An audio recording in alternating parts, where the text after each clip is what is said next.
Downtown Los Angeles glowed under the evening lights as Ava Reynolds stood beside her Ferrari, barely hiding her frustration. The car, powerful, expensive, and flawless on paper, had stalled again. She had already called dealership specialists earlier that day. Each one arrived confident, scanned the system, and left with excuses instead of solutions. Now stranded on the street, Ava paced back and forth, gripping her phone as customer support repeated empty apologies.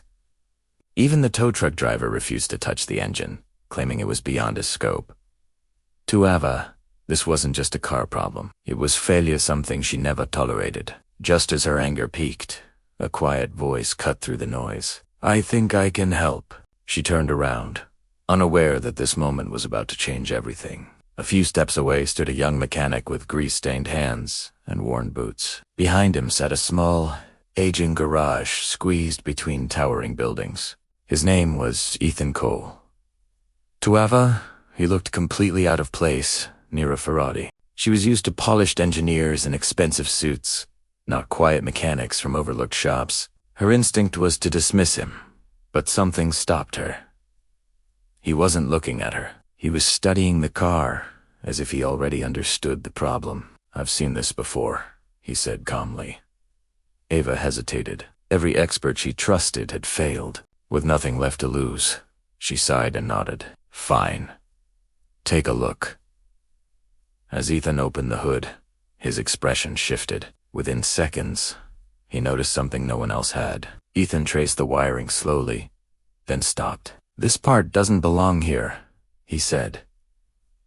Ava stepped closer, confused. He pointed to a small module and explained that it was an aftermarket replacement, not the original component. It was interfering with timing and airflow, causing the misfires.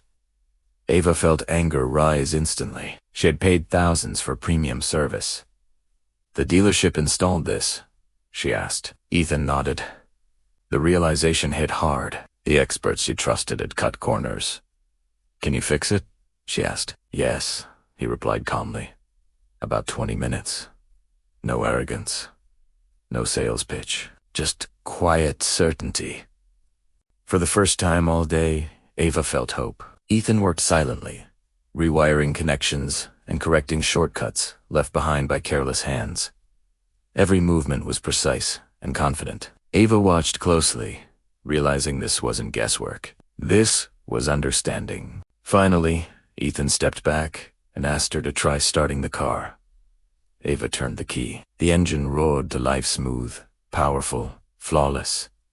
Better than she had ever heard it. She pressed the accelerator and felt instant response. Stepping out of the car, she stared at Ethan in disbelief. "How did you do that when my engineers couldn't?" Ethan wiped his hands, slightly embarrassed. He explained that he studied engines every night, reading manuals and watching lectures, because he couldn't afford formal education. Ava realized she wasn't looking at just a mechanic anymore. "You solved in minutes what my entire team missed," Ava said. Ethan shrugged and explained that people often relied too much on software and forgot to listen to machines. That answer told her everything. She looked at him and asked if he would consider working for her company. Ethan froze, confused. She explained she wanted him leading diagnostics, helping detect problems machines couldn't. His voice cracked as he asked why she chose him. Ava answered simply that he saw details others ignored. After a long pause, Ethan nodded. "I'd be honored." Ava handed him a business card and told him to come in the next morning.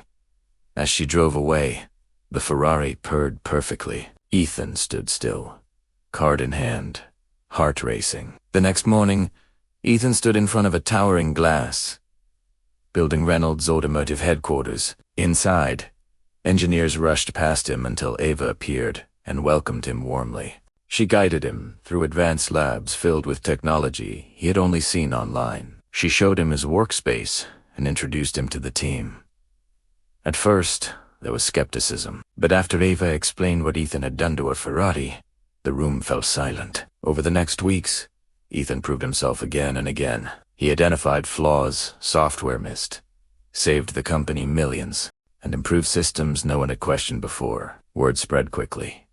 The quiet mechanic was a genius. Months passed and promotions followed, but Ethan never changed. One night, Ava found him standing by the window, staring at the city lights. He admitted he still didn't understand why she took a chance on him.